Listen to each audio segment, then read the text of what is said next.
Hi అండి, అందరికీ నమస్కారం. నేను ఈరోజు ఈ వీడియోని చూపిస్తున్నానండి.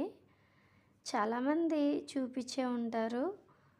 సో, చాలామంది చూపించినప్పటికీ కూడా నేను నా ఫ్యామిలీ గురించి మాత్రం ఈ వీడియోని నేను చేస్తున్నాను.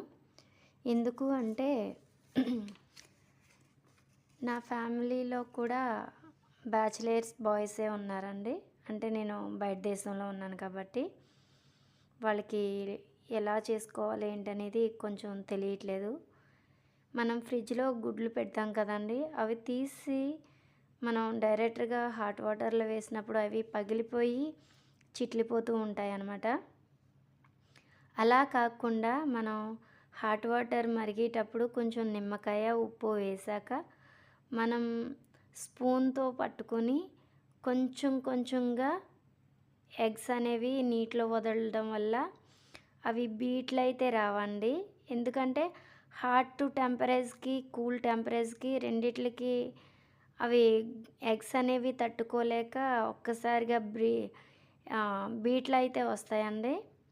ఆ బీట్లో వచ్చినప్పుడు మనం ఎగ్ అనేది ఉడికినా కానీ చాలా కుదుపు కుదుపుల కింద అలా ఉంటుంది, చూడడానికి బాగోదు కూడాను.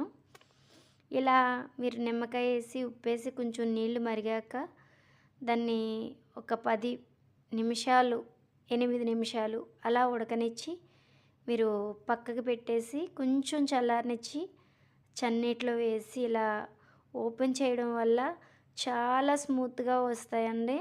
చూడండి, లోపల కూడా ఎగ్ నార్మల్గా తినేటప్పుడు అయితే ఎక్కువ ఉడకబెట్టుకోకూడదండి. లోపల ఉన్న చందమామ ఉంటుంది కదా, అది బాగా గట్టిగా పడకూడదు అనమాట. అలా గట్టి పడకుండా ఇలా కొంచెం స్మూత్గా ఉండేటట్టు ఉడకబెట్టుకుని తింటే మంచి కాల్షియం అందుతుందని చెప్పేసి నేను చెప్తాను.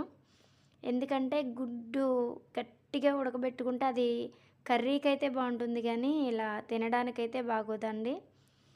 ఇగో చూడండి, మా పిల్లలు ఇలా చేస్తూ ఉంటారు. ఉడకబెట్టుకున్నప్పుడు అలా కొంచెం కొంచెం ముక్కలు ఇరిగిపోతూ ఉంటాయన్నమాట. మా ఫ్యామిలీ మెంబర్స్ ఇలా చేసినప్పుడు ఇలా ఉన్నదని మేము ఫోటో తీసి పంపించారు. నేను అది చూసి వాళ్ళ కోసం నేను ఈ వీడియో చేశానండి. ఇదిగోండి, నేను ఉడకబెట్టిన గుడ్లు ఎలా ఉన్నాయో చూడండి. ఇది మా పిల్లలకి మా ఫ్యామిలీకి మాత్రమే కాకుండా ఇంకా మీకు యూస్ అయ్యే వాళ్ళు బ్యాచిలర్స్ ఎవరైనా ఉంటే వాళ్ళకు యూస్ అవుతుందని చేస్తున్నాను.